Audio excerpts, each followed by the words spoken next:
दोस्तों नमस्कार, मैं प्रशांत कौशिक संवाद इंडिया के मंच पर आप सभी का हार्दिक स्वागत करता हूं, हार्दिक अभिनंदन करता हूं। आप सभी जानते हैं इस समय देश की राजनीति में 5 राज्यों के विधानसभा चुनाव को लेकर तमाम तरह की चर्चाएं हैं और इसमें से 5 राज्यों के चुनाव में उसमें 4 राज्यों के चुनाव संपन्न हो चुके हैं और अब तेलंगाना का चुनाव भी 30 तारीख को होने जा रहा है। संवाद इंडिया मंच पर इसी संदर्भ में आज की हमारी चर्चा है राजस्थान चुनाव को लेकर।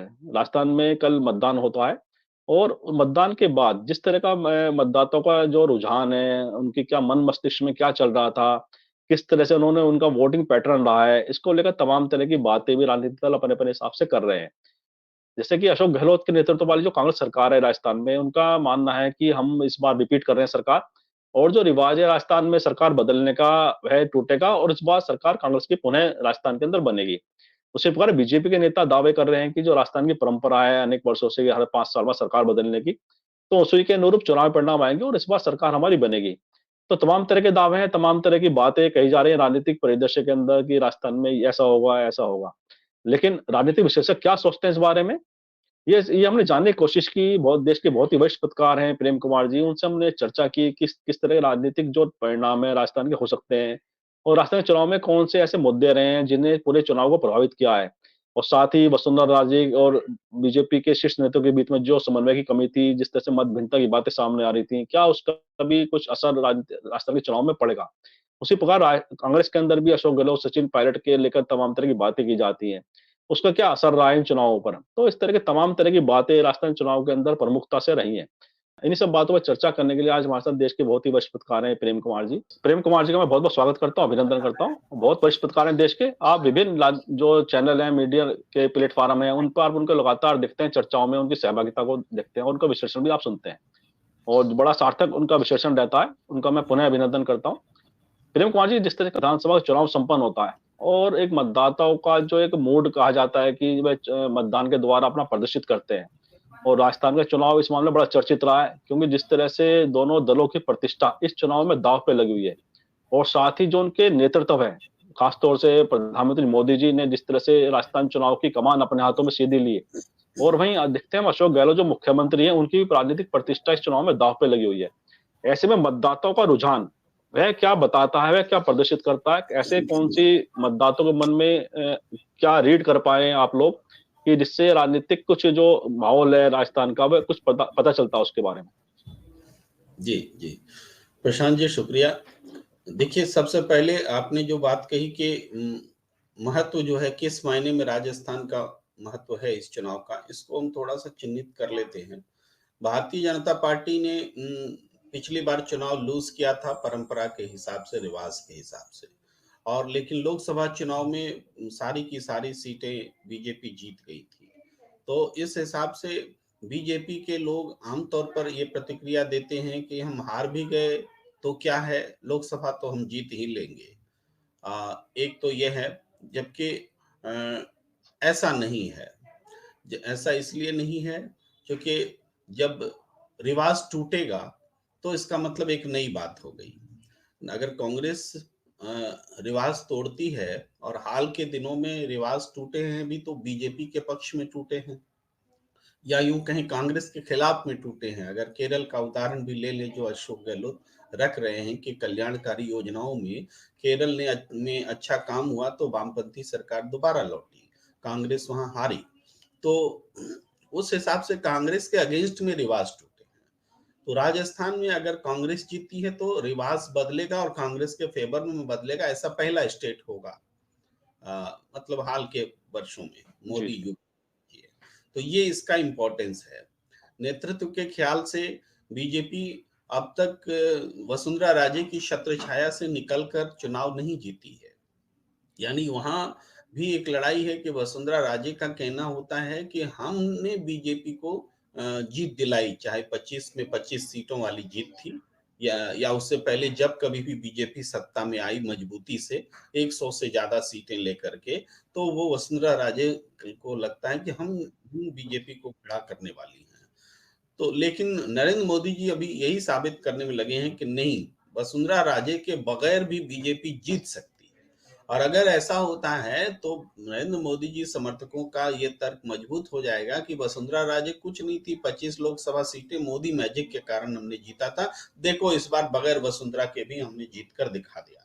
तो ये बीजेपी के भीतर भी इस राजस्थान के चुनाव का बहुत महत्व है। इसी तरीके से कांग्रेस में ये माना जाता है कि पिछले बार जो कांग्रेस की वापसी हुई वो सचिन पायलट फैक्टर के कारण वापसी हुई, जो कि एक नया वोटर, युवा वोटर का वर्ग जुड़ा, ये माना जाता है। लेकिन अशोक गहलोत इसको खारिज करते हैं। उन चूंकि अशोक गहलोत के ये भी है कि अशोक गहलोत जब मुख्यमंत्री होते हैं और दूसरी बार जब चुनाव होते हैं हारती है पार्टी, तो बहुत न्यूनतम फिगर में कांग्रेस चली जाती है। तो ये अशोक गहलोत जी के अगेंस्ट में रहा है। तो इस बार अगर रिवाज बदलेगा तो अशोक गहलोत जी लाख कहें कि हमारी वजह से चुनाव जीते हैं, लेकिन इतिहास ये बताता है कि आपके नेतृत्व में तो चुनाव में कांग्रेस पुअर परफॉर्म करती है।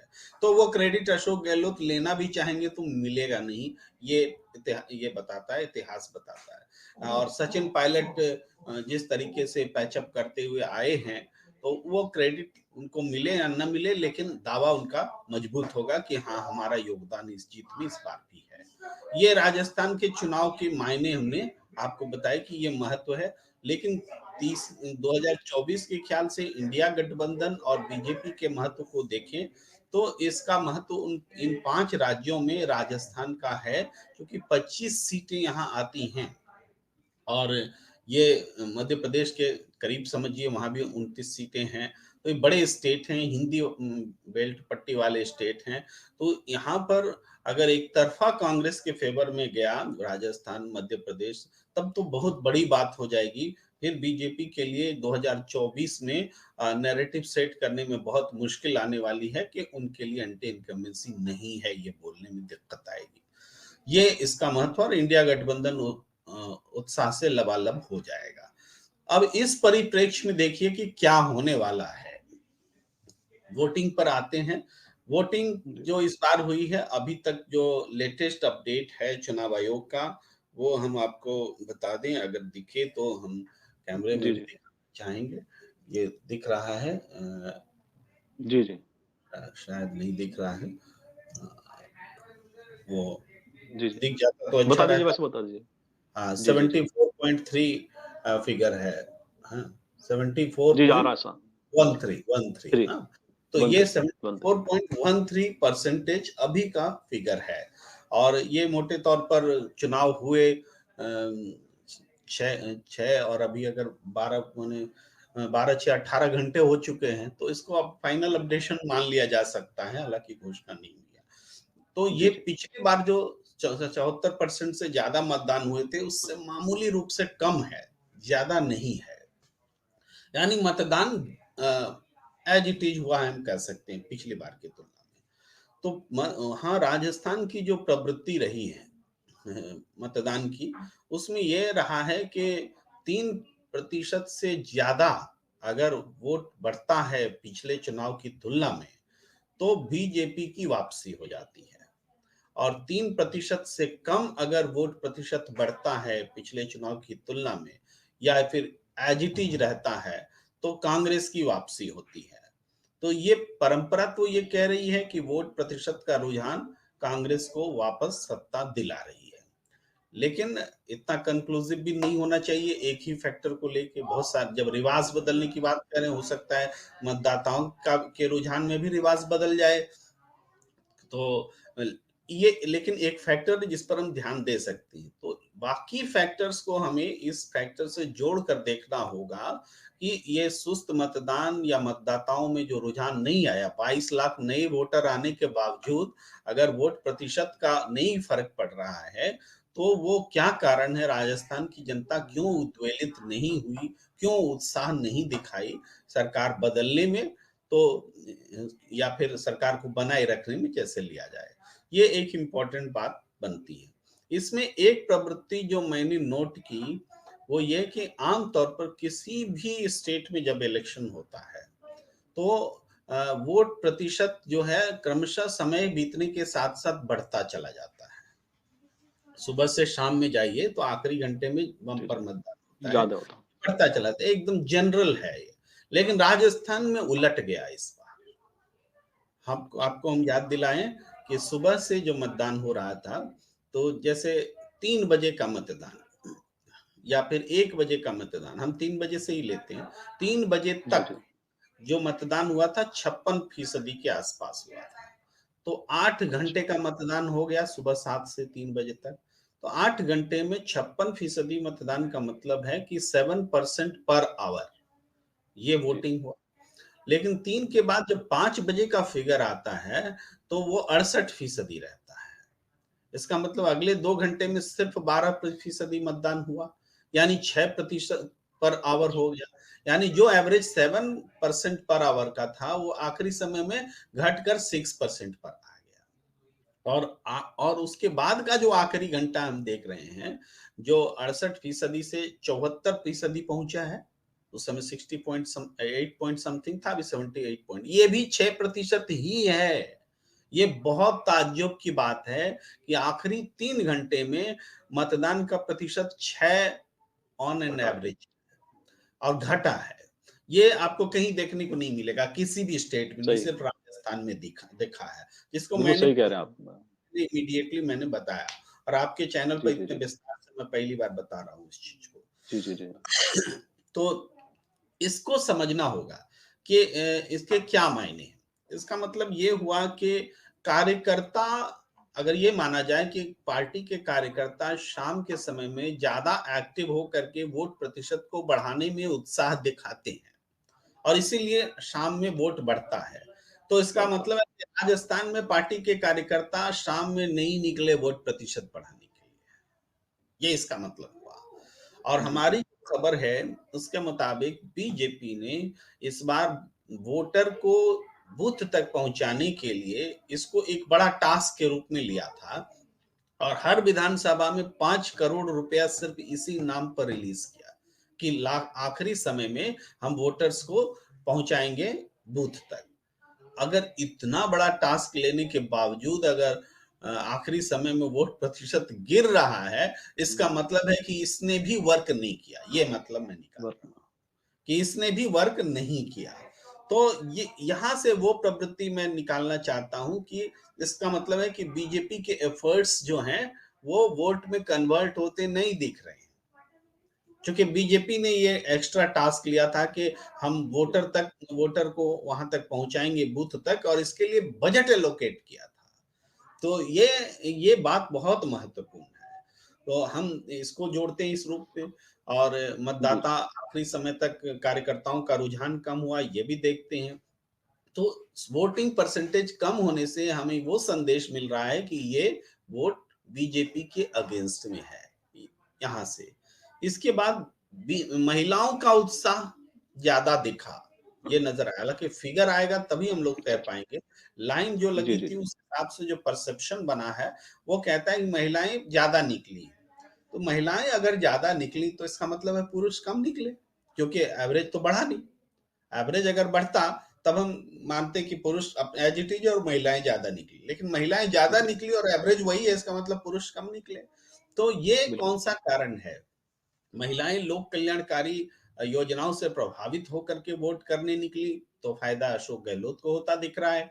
चूंकि स्थानीय स्तर का चुनाव है, अब यहाँ 3 तलाक के मुद्दे पे तो महिलाएं वोट नहीं कर रही होंगी, या फिर उज्ज्वला योजना पर भी कर रही होंगी। तो उज्ज्वला योजना पर जितना एग्रेसिव कैंपेन दोनों तरफ से हुआ है तो बटी हुई हो सकती हैं। तो ये इस हिसाब से देखें तो हमें अशोक गहलोत के लिए एज दिखता है। धार्मिक ध्रुवीकरण के कारण जो वोट बढ़े हैं कुछ इलाकों में हिंदू मुसलमान करके, वहां पे बीजेपी को एज मिलता निश्चित रूप से दिखता है, क्योंकि वहां ये दिखाया गया कि देखो मुसलमान ज्यादा वोट कर रहे हैं तो हिंदुओं का भी एग्रेसिव वोट होना चाहिए। तिजारा जैसी सीटें हैं जहां ऐसी प्रवृत्ति जी, देखने को मिली है, तो वहां बीजेपी को वोट ज्यादा मिला होगा, ये हम निश्चित रूप से मानते हैं। लेकिन इसका ये ऐसा इसलिए भी कह रहे हैं क्योंकि मुस्लिम वोट तो कम है ना। किसी विधानसभा में अगर 70,000 मुस्लिम वोट हैं तो बाकी जैसे तिजारा जैसी सीट पर तो बाकी तो हिंदू ही वोटर हैं।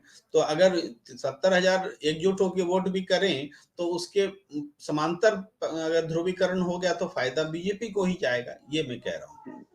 तो इस तरीके से हम देख रहे हैं कि जो वोटिंग हुआ है, वोटिंग का जो पैटर्न बता रहा है वो हम ये कंक्लूजन निकालने के लिए एकदम से हमें कोई झिझक नहीं है कि ये मतदान कांग्रेस के पक्ष में है। जी, जी। अच्छा, जैसे आपने पूरे एक आकलन किया है पूरे मतदान प्रतिशत के हिसाब से कि और किस तरह से पैटर्न हो सकता है ये चुनाव का। ऐसे में ऐसे कौन से मुद्दे भी इस चुनाव में आपको दिखाई दिए जिन्होंने अपनी भूमिका निभाई है? जैसे आपने उज्ज्वला योजना की बात की और जैसे चिरंजीवी योजना बड़ी पॉपुलर कहा जाता है राजस्थान के अंदर। ऐसे तमाम तरह के मुद्दे केंद्र सरकार के द्वारा भी, मोदी जी के द्वारा भी लगातार दावे किए जाते रहे। उधर अशोक गहलोत अपनी योजनाओं के द्वारा चुनाव लड़ने की बात कहते रहे। तो ऐसे कौन से मुद्दे आपकी नज़र में आते हैं कि जो इन्होंने चुनाव के पूरे परिदृश्य को बदल सकने की क्षमता रखते हैं? देखिए 2 तरह से मुद्दे रहे, चुनाव भी उसी हिसाब से चला। जो वेलफेयर स्कीम्स हैं, वो अधिक समय तक जनता के बीच में मुद्दा बना रहा, दोनों पार्टियों की ओर से। वेलफेयर स्कीम्स में कांग्रेस ने लीड ले रखा था। चिरंजीवी योजना का कोई जवाब बीजेपी के पास नहीं था। अ, जो सिलेंडर है, उसका भी जवाब बीजेपी नहीं दे पा रही थी, क्योंकि जब बीजेपी कह रही थी कि हम सिलेंडर सस्ते में देंगे, तो अपने आप में ये सवाल उठ रहा था कि राजस्थान में क्या इसलिए सस्ते में देंगे कि यहाँ चुनाव है? बाकी जगह क्यों नहीं दे रहे हैं, अब तक क्यों नहीं दिया? जबकि कांग्रेस यही काम कर रही थी, तो कांग्रेस के लिए ये सवाल नहीं उठ रहे थे, सिवाय इसके कि आपने देर से ये कदम उठाया और वोट के जी, समय उठाया। तो कंपैरेटिवली कांग्रेस को इन मुद्दों पर एक फेवर हासिल था कैंपेन में। इसके अलावा जो डिफरेंस लाने वाला था, ओपीएस का मुद्दा डिफरेंस ला रहा था, क्योंकि कांग्रेस कह रही थी गारंटी है ओपीएस देंगे, ओल्ड पेंशन स्कीम, और बीजेपी कह रही थी हम कमेटी की रिपोर्ट का इंतजार करेंगे। तो ये मुद्दा जो है, और पूरे दूसरे प्रदेशों में भी जिस तरीके से ओपीएस को कांग्रेस ने उठाया है, तो ये मतदाता जो ओपीएस से जुड़े हैं 8 लाख कर्मचारी, उनका निश्चित रूप से रुझान कांग्रेस के पक्ष में रहा। इसके अलावा जी, जातीय आधार पर देखिए, तो जातीय आधार पर ऐसे कोई स्पष्ट वर्टिकल डिवीजन तो नहीं है, लेकिन अपने-अपने इलाकों में जिन नेताओं का प्रभाव है, उसके हिसाब से जातीय ध्रुवीकरण हुए हैं। अब सचिन पायलट के पास गुर्जर वोट और युवा वोट हैं, हुँ, तो उसमें से इनवारी की कोशिश नरेंद्र मोदी जी ने भी की, तो हो सकता है उनको कुछ फ़ायदा मिला हो। लेकिन जब सचिन पायलट ने इसकी भरपाई की, अशोक गहलोत ने भरपाई की, सचिन पायलट के ट्वीट को रिट्वीट किया, तो निश्चित रूप से उस वोट बैंक को बनाए रखने की वो कोशिश थी। और मुझे लगता है कि सचिन पायलट जितने लोकप्रिय हैं, तो जब वो खड़े हो गए तो बहुत ज़्यादा वोट छिटका नहीं होगा, ऐसा माना जा सकता है। इसके अलावा बीजेपी में देखें तो मुद्दे के ख्याल से नरेंद्र मोदी स्वयं मुद्दा थे। नरेंद्र मोदी के नाम पर लोग वोट कर रहे थे, ऐसे वोटर हुँ, बहुत सारे हैं जो उनके नाम पर वोट करते हैं। देश में, दुनिया में देश का नाम ऊँचा किया, देश को विकास की इस ऊँचाई पर ले गए। इस नैरेटिव के साथ नरेंद्र मोदी के नाम पर वोट करते हैं। लेकिन इसी का काउंटर में भी कुछ वोटर तैयार है, जो कि नरेंद्र मोदी को वोट नहीं करते हैं, ये बोल करके कि ये मिथ्या है और गलत में नैरेटिव है। यानी एक एक वर्ग है जो बटा हुआ है, हालाँकि इसकी संख्या बीजेपी के पक्ष में बड़ी हो सकती है और कांग्रेस के पक्ष में छोटी हो सकती है नेशनल पर्सपेक्टिव में राजस्थान में। लेकिन इस हिसाब से भी वोटिंग हुई है, इससे हम इनकार नहीं कर सकते। हाँ, अशोक गहलोत के व्यक्तित्व के आस-पास भी वोटर खड़ा हुआ है। चूँकि उनका वेलफेयर स्कीम का जो एक करैक्टर खड़ा हुआ, इससे उन्होंने अपने इर्द-गिर्द एक वोट बैंक बनाया है, जो पहले नहीं हुआ करता था अशोक गहलोत के इर्द-गिर्द।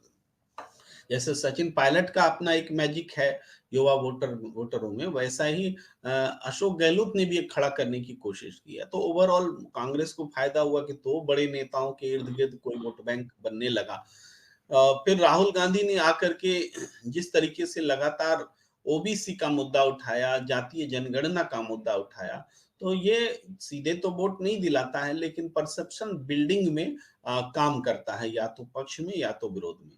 या तो राहुल गांधी से आप असहमत होंगे और नरेंद्र मोदी जी के साथ में चले जाएंगे, या फिर राहुल गांधी से सहमत होकर उनके साथ होंगे। इस तरीके से एक छोटा सा वोट बैंक राहुल गांधी की वजह से भी परसेप्शन बिल्डिंग में तैयार होता है, जो काम आता है। प्रियंका गांधी के आगमन से भी फ़ायदा हुआ, हालाँकि वो कम सभाएँ उन्होंने संबोधित की। ये सारे मुद्दे असल में नेताओं के इर्द-गिर्द भी चुने, नेता खुद मुद्दा बने, चूँकि वो राष्ट्रीय परिप्रेक्ष्य में, स्थानीय परिप्रेक्ष्य में चेहरा बनते दिख रहे थे।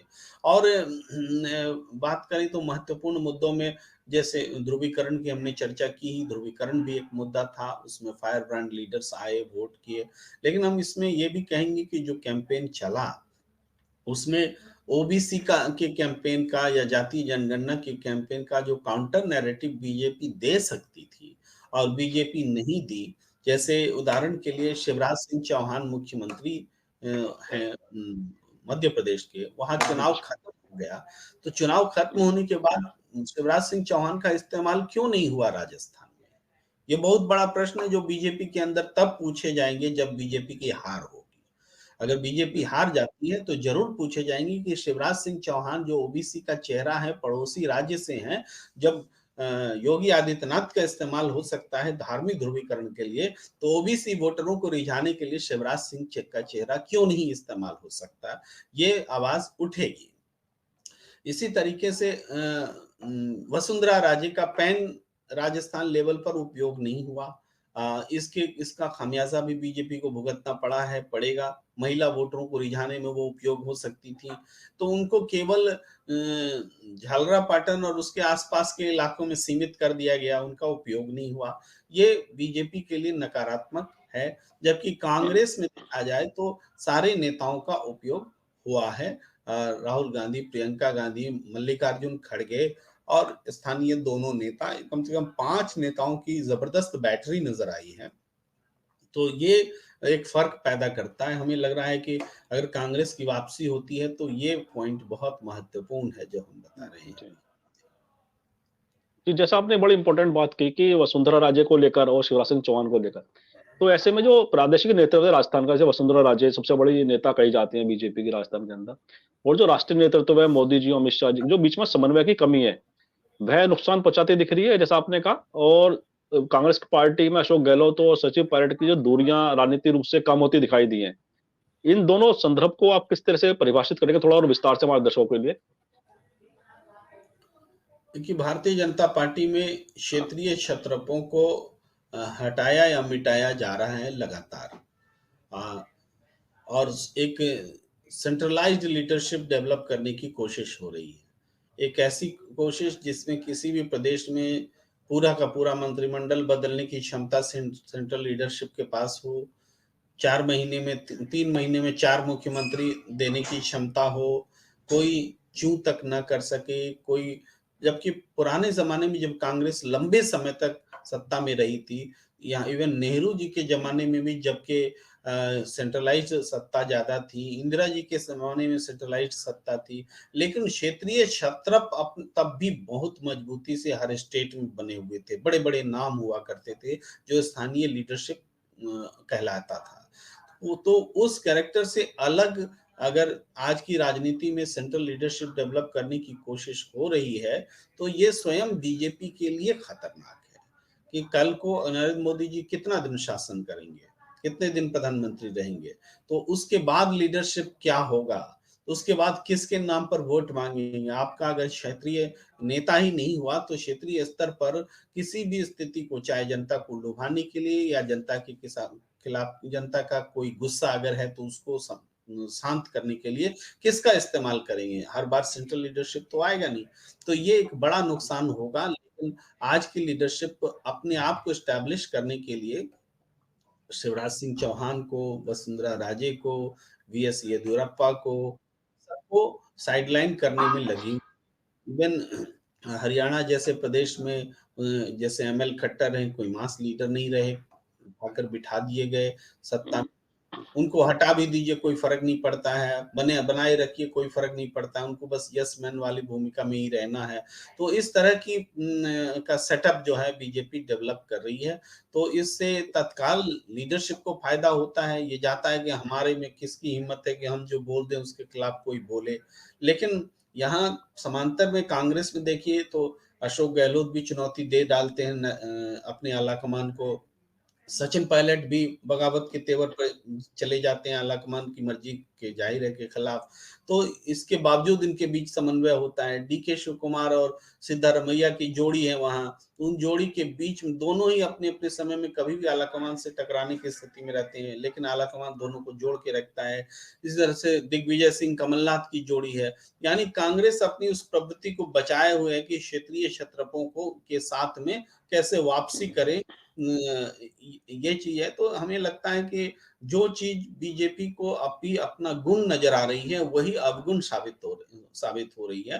तो इस चुनाव में भी ये दिखा है, अगर वसुंधरा राजे का इस्तेमाल नहीं हुआ, तो सेंट्रल लीडरशिप को जीत की उम्मीद कैसे रहनी चाहिए? शिवराज सिंह चौहान का इस्तेमाल मध्य प्रदेश या राजस्थान में नहीं हो रहा है, बल्कि वसुंधरा राजे का भी इस्तेमाल मध्य प्रदेश में होना चाहिए था। कांग्रेस ने सचिन पायलट से सभाएं तो कराई मध्य प्रदेश में, लेकिन बीजेपी ने अपने राजस्थान के नेताओं की सभाएं मध्य प्रदेश में या मध्य प्रदेश के नेताओं की सभाएं राजस्थान में नहीं कराई। तो ये नुकसान किसका हुआ? बीजेपी की लीडरशिप के कारण बीजेपी का ही तो नुकसान है ये। तो इस तरीके से ये अंदरूनी राजनीति जो है, एक पार्टी को जो नुकसान कर सकती है, वो नुकसान बीजेपी को हो रहा है। जी, जी, जी, जी। अच्छा, साथ ही एक प्रश्न और है कि जो चुनाव के अंदर जो विद्रोही उम्मीदवार जो राजनीतिक पार्टी के उतरे हैं, बीजेपी के भी इसमें रेबल कैंडिडेट थे और कांग्रेस के भी रेबल कैंडिडेट थे। क्या ये लोग भी जो विद्रोही उम्मीदवार के तौर पर, बागी उम्मीदवार के तौर पर चुनावी मैदान में थे, क्या वह भी राजनीतिक समीकरण कहीं न कहीं विधानसभाओं में प्रभावित कर रहे हैं? देखिए, इसकी संख्या मुश्किल से 10 के करीब होगी, जहाँ पर कि वो बहुत मजबूत स्थिति में बागी हैं। लेकिन थोड़े बहुत तो हर जगह प्रभावित करते हैं। मूल रूप से जिस पार्टी के ये बागी होते हैं, उस पार्टी को नुकसान करते हैं।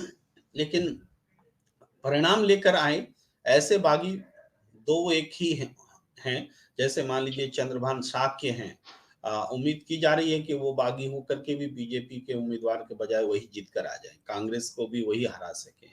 तो ऐसे केस में बीजेपी का अधिकृत उम्मीदवार हार जाएगा और वो बागी जीत जाएँगे। तो ऐसे उदाहरण गिनती में ही हैं। तो कांग्रेस से भी ऐसे उदाहरण हैं मान लीजिए, लेकिन गिनती में हैं।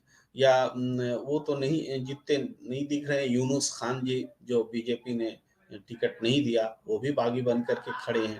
लेकिन जो रिपोर्ट्स हैं शायद उनकी जीत ना हो, लेकिन मजबूत उम्मीदवार हैं तो नुकसान तो बीजेपी का ही करेंगे, ऐसा लगता है। तो इस तरीके से कुछ एक सीटें हैं, मगर ये ओवरऑल संख्या में जब सरकार बनने का गणित जो है वो 100 के आसपास सिमटता दिखेगा, तब इनकी भूमिका बढ़ जाएगी और इनका महत्व रहेगा। तो जिस पार्टी से मूल रूप से ये जुड़े हुए हैं, उनसे जुड़ने की संभावना इनकी ज़्यादा रहती है। तो ये देखना होगा कि किस पार्टी के कितने बागी जीत कर चुनाव में आते हैं। जो पूर्वानुमान है, जो लोग अनुमान लगा रहे हैं और जो राजस्थान की प्रवृत्ति रही है, वो है कि 20 से थोड़ा कम यानी 2 दर्जन से थोड़ा कम कम से कम अन्य के खाते में लोग रहते हैं, जिसमें निर्दलीय भी होते हैं या छोटे-छोटे दल जी। होते हैं। तो इस बार छोटे-छोटे दल में तो आरएलपी है जो अपनी संख्या शायद बचा कर रख सके। 3 पिछले बार जीता था, इस बार 4 जीता था तो 4 रह लें। बीएसपी 6 वाली संख्या तो शायद न बचा पाए, लेकिन उपस्थिति उसकी दिख सकती है। इसके अलावा बागियों की संख्या यानी अन्य का कोना इस बार छोटा होगा पिछले बार की तुलना में। यानी 17-18 से कम होके ये अन्य 11-12 तक आ सकते हैं, ये मुझे लगता है। तो ये जो 5-6 सीटें हैं वो किसी न किसी राजनीतिक दल के खाते में जाएंगी, कांग्रेस या बीजेपी के। तो इधर भी टैली सुधरने में मदद जी, मिलेगी। जी। जी, जी।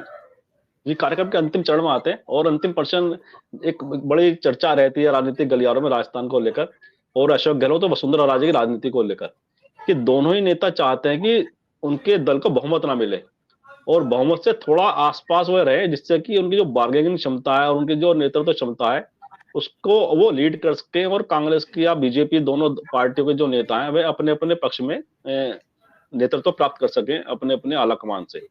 तो ऐसे में ये क्या चर्चा रहती है, इसका क्या गुणा भाग है? देखिए, ये चर्चा खोल करके कभी एक दूसरे के सपोर्ट ये लोग न कर पाए हैं, न कर सकेंगे, क्योंकि खुलकर सपोर्ट करने का मतलब है पार्टी को तोड़ना। पार्टी को तोड़ने का मतलब उतनी संख्या होनी चाहिए, पार्टी से अलग रहने वाले विधायकों की, तब जाकर के पार्टी टूटती है। तो उस हद तक तो नहीं है, लेकिन हाँ, जो बागी होते हैं और वो किसी न किसी नेता के समर्थक होते हैं, किसी उनके द्वारा फंडेड होते हैं, तो वैसे बागी अगर जीत कर आते हैं, जो वसुंधरा समर्थक हैं, जो अशोक गहलोत समर्थक हैं, अंदर खाने समर्थन दे रहे थे, सचिन पायलट समर्थक हो सकते हैं, तो ऐसे नेता जिनके समर्थक इंडिपेंडेंट बनकर जीत कर आए हैं, वो उनके एसेट हो गए पार्टी की क्षमता और पार्टी की छवि से बाहर। तो उस एसेट को वो बेच सकते हैं, राजनीतिक रूप से बेचने की बात कर रहा हूँ। तो वो राजनीतिक रूप से जब वो अपनी एसेट को ट्रांसफर करने की क्षमता रखेंगी या रखेंगे, वसुंधरा राजे या अशोक गहलोत, तो ये एक दूसरे के लिए मददगार इसी रूप में हो सकते हैं, और तो कोई रास्ता दिखता नहीं, बाकी सब मैं गॉसिप मानता हूँ। जी, जी, जी, जी। बिल्कुल ठीक कहा आपने, गॉसिप भी बहुत होती है और तमाम तरह के लोग अपने-अपने हिसाब से आकलन करते हैं और मैं इसी इन शब्दों के साथ आज की चर्चा को विराम भी देते हैं और आपने जिस तरह से पूरी राजनीतिक जो हवा है राजस्थान की, उसको बड़ा विस्तृत विश्लेषण किया है आपने और हर जो मुद्दे हो सकते हैं, कौन से ऐसे विषय हो सकते हैं, जो राजस्थान चुनाव को प्रभावित कर रहे हैं, उसको बहुत विस्तार से आपने उसका विश्लेषण किया है। मुझे विश्वास है कि हमारी दोस्त चर्चा ज़रूर पसंद आएगी और मैं आपका हमारे दर्शकों को समय देने के लिए बहुत-बहुत आभार और धन्यवाद व्यक्त करता हूँ। बहुत-बहुत शुक्रिया। धन्यवाद। और मैं अपने सभी दर्शकों से भी आग्रह करता हूँ इस वीडियो को लाइक करें, शेयर करें, कमेंट करें। साथ ही संवाद इंडिया चैनल को सब्सक्राइब के साथ बेल आइकन जरूर दबाएं जिससे संवाद इंडिया के अपडेट आपको समय से मिलते रहें। आप सभी का बहुत-बहुत धन्यवाद, बहुत-बहुत अभिवादन।